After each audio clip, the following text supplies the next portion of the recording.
Es una pregunta difícil de contestar, porque puedo pisar callos, perdonando la expresión vulgar. Pero voy a intentarlo, porque primero tendríamos que definir lo que es genuino de lo que es no genuino o lo que es falso. Y, por ejemplo, es muy fácil hacerlo cuando uno quiere comprar algo de cuero. Hay lugares donde venden cuero, hay sucedáneos de cuero, por ejemplo, eco cuero le llama a un cuero que no es cuero, pero que es casi cuero, que parece cuero, pero no es cuero. También con cosas plásticas, digamos, también se ha tratado de reemplazar cuero. Todo lo que intenta reemplazar lo genuino se nota. O sea, parece genuino, pero no lo es. Entonces, lo primero que diría yo es que un pastor genuino de un pastor que no lo es, uno se da cuenta. Ahora, ¿cuándo, cuando uno se da cuenta de si algo es genuino o no? Es cuando conoce lo genuino. O sea, parece como de perogrullo, parece algo como demasiado obvio, pero evidentemente es así. La única manera de saber si algo es genuino de algo que no lo es conocer lo genuino. Y quizás ese sea un problema muy serio en este tiempo, en la iglesia en general. No quiero decir que la iglesia está llena de pastores no genuinos o pastores genuinos. No quiero hacer ese juicio de valor porque no creo que corresponda, ni en mi interés ni en mi intención.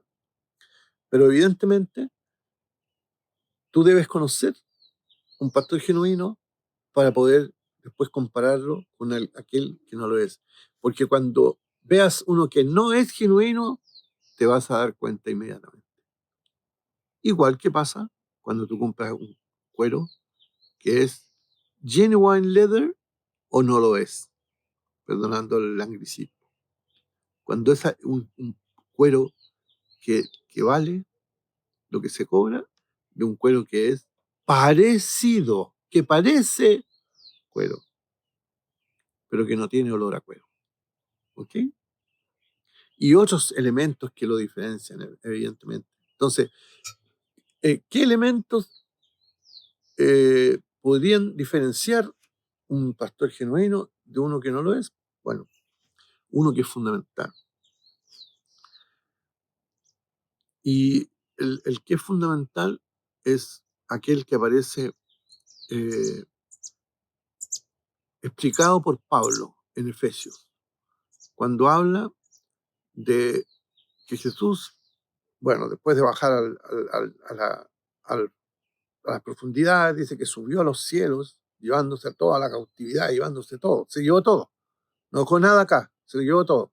Inclusive se llevó los dones ministeriales que estaban en él, que eran propios de él, que en Jesús estaban los 5 ministerios que aparecen allí en Efesios, ¿cierto? Y entonces dice que llegó a los cielos y una vez estando allá, dice, dio dones a los hombres. Es decir, como es una cosa casi metafórica, es decir, se llevó todo el Señor y después de eso, Él lo repartió hacia abajo, lo repartió a la iglesia en la persona de hombres y mujeres llenos del Espíritu Santo, que fueron regalos ministeriales a la iglesia. Y eso es lo que sucede hoy día. Entonces, el primer elemento clave es que Jesucristo, el Señor Jesucristo, es quien da a algunos el ser ministro. Esa expresión que aparece en una versión de la Biblia, cuando dice, les dio a algunos el ser, no les dijo, van a cumplir el rol, no les dijo, van a cumplir una función, no les dijo, van a tener una profesión, no les dijo, van a estudiar en la universidad, no les dijo, van a ir a estudiar a un seminario, no les dijo, van a ir a estudiar a un instituto bíblico, no les dijo, van a ir a un congreso o a un retiro a capacitarse. No, les dijo que Jesucristo les dio a esas personas, les da a esas personas el ser.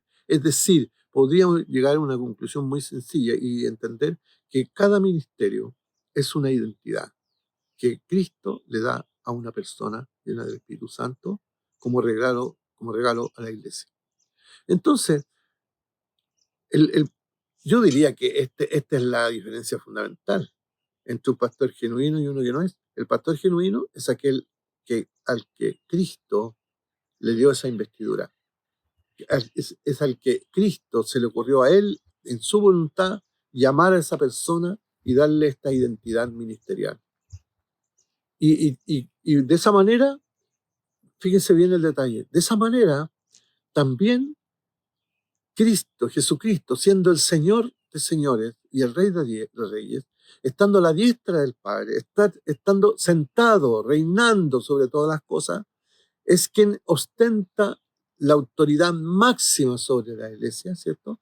Ese Jesús, ese Cristo, entonces, eh, haciendo un llamado a una persona y dándole esta nueva identidad ministerial, pone sobre esa persona autoridad,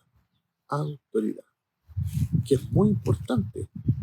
Entonces, un pastor genuino, podemos decir, es aquel a quien Cristo ha llamado, y segundo, es a quien Cristo le ha dado autoridad.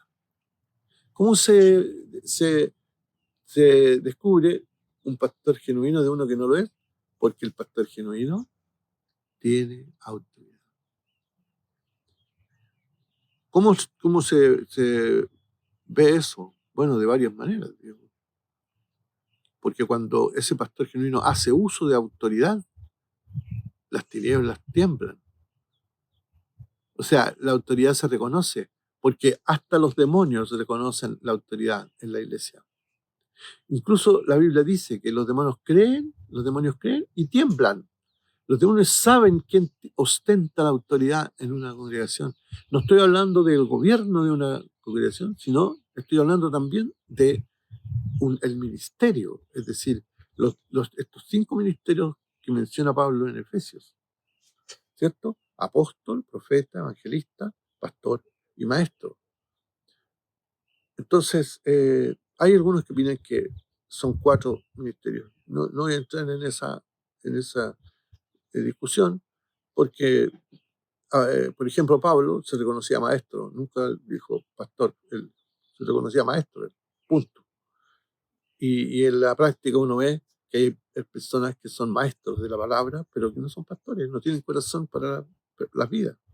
Entonces, de todas maneras, lo dejo claro, pero por si alguno tiene una posición distinta a la que yo sustento. Entonces,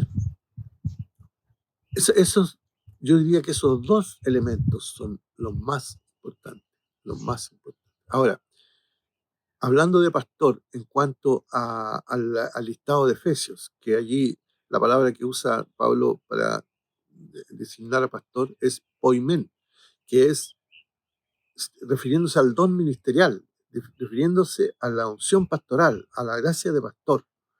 El pastor es el que conduce a la oveja, el que eh, sana la quebrada, es la que va por la perdida, el que se preocupa de que los depredadores no entren al redil a comerse las ovejas, el que las cuida, el que las lleva a verdes pastos, el que les da agüita, el que las lleva a un lugar donde se puedan desarrollar. No les da el pasto en la boca ni el agua en la boca, sino que las lleva al lugar donde está todo listo para que ellas mismas coman, para que ellas mismas se reproduzcan y crezcan.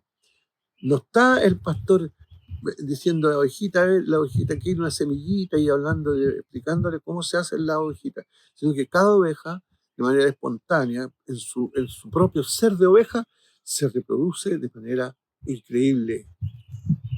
Entonces, el pastor tiene un rol clave en la iglesia. No puede haber iglesia si no hay pastor. Es un ministerio local, muy importante, quizás el más importante. Entonces uno dice, bueno, si cada ministerio de estos tiene autoridad de parte de Cristo, entonces podemos sacar una segunda o tercera conclusión. Cuando habla un pastor sobre un tema pastoral, él tiene autoridad. Hay que oír a esa persona, hay que oír a ese pastor, porque cuando habla un pastor genuino, que tiene autoridad de parte de Dios, lo que él dice, pastoralmente hablando, es lo más importante. Y todos deben escuchar al pastor cuando habla de un tema pastoral. Lo mismo podría ser cuando habla un profeta. Cuando habla un profeta y habla sobre la iluminación de una verdad de Dios, o entrega una revelación de parte de Dios, o entrega una visión profética, o entrega una palabra profética, todos los demás ministerios y la iglesia en general debe poner atención, porque todo lo que tenga que ver con lo profético, que venga del profeta, él tiene autoridad en ese punto. Y así podríamos seguir hablando, ¿cierto? La autoridad del evangelista reside en ese llamado que Cristo le hizo, y, y por lo tanto, cuando él habla de evangelismo, habla con toda la autoridad de Dios. Entonces, es muy fácil en este tiempo darnos cuenta cuál es el pastor genuino y el pastor que no lo es. Yo respeto a todos aquellos que estudiaron en el seminario, que estudiaron en el instituto, que, que dijeron, tengo un llamado de Dios. No, el llamado de Dios, según la Biblia, se muestra en el trabajo, en la trinchera. Entonces, la iglesia reconoce los ministerios en la iglesia por el trabajo que las personas reconocen, porque la persona tiene, por ejemplo, un pastor se empieza a ver inmediatamente cuando tiene un llamado pastoral y tiene una unción pastoral sobre él, porque se preocupa por las vidas, está siempre preocupado por atender las necesidades de las personas, está pensando en las personas que están sufriendo, que tienen dolor, las personas que tienen carencia, las personas que necesitan sanidad, las personas que necesitan, y está preocupado de que las personas no se vayan, que estén juntas, de concertarlas, de congregarlas, de reunirlas, de proveerles un ambiente grato. La Biblia dice que la iglesia, dice, hace vivir en familia a aquellos que no la tienen. Entonces, ese contexto de familia, de comunión, de relación, de fraternidad, es lo que el pastor provee para que las personas, al venir a la iglesia, se sanen. Entonces, eh, se nota cuando un pastor es genuino, se nota, fluye, fluye, fluye. Y el otro pastor no genuino sería un asalariado, es decir, que buscó encontrar una profesión. O sea, él tiene la profesión de pastor, no la vocación. Vocación viene de llamado, de voz. No es un profesional el pastor. Ministerialmente hablando, estos 5 ministerios son vocacionales, vocacionales, y vienen de un llamado directo de Jesucristo. Eso es lo más importante, porque con ese llamado de Jesucristo también viene la autoridad del cielo sobre cada ministro.